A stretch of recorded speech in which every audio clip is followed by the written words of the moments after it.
So, hello mga ka-electrical, no? So, ito yung sample ng off-grid setup ko na with ATS, no? Sa ngayon, naka ano siya, naka utility, no? O sa Meralco, no? So, sa kuryente sa bahay. Dahil in-off ko muna tong solar natin, no? Yung off-grid ko. So, pa-power ngayon natin, may battery ito na maliit for demonstration lang, no? Para makita natin yung function ng ATS. So, itong off-grid setup ko, maliit lang to. So, power natin yung battery. Ito yung breaker ng battery. Ayan. Okay. So, ang voltage ng battery ko ay 12.9. Then sa ACC, so 12.8. So, walang problema. Konting differential lang yan. So, calibrate na lang natin yan. Then, itong breaker to ng outlet o breaker ng inverter ko, 220 out na ito. Okay.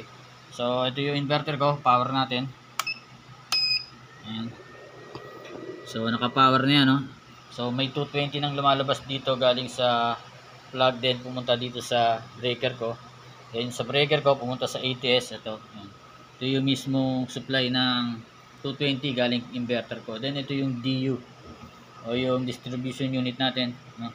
Utility sa kuryente sa bahay. Then, ito yung output na kuryente. So, meron niyang na yan, may load tayo na electric fan, maliit, no?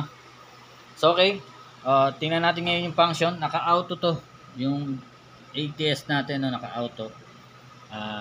Pwedeng manual, no? Pindutin natin yung manual. So pwede kong iganyan yan. So ilipat-lipat, no?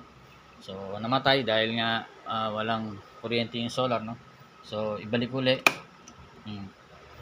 Yan. Okay. So, pwede ring auto, no? So, ito yung testingin natin ngayon. I-auto natin. Then, try natin buksan yung supply galing sa inverter, itong breaker ko, no? So, tingnan natin. Kailangan mag-ship yung ATS natin, automatic transfer switch, papunta dito sa load natin. Okay? So, buksan natin. Okay. Lumipat na, no? So, makikita nyo yung battery natin ay nag-drop na ng 12.4, kanina is 12.9, no? Dahil may load na yan.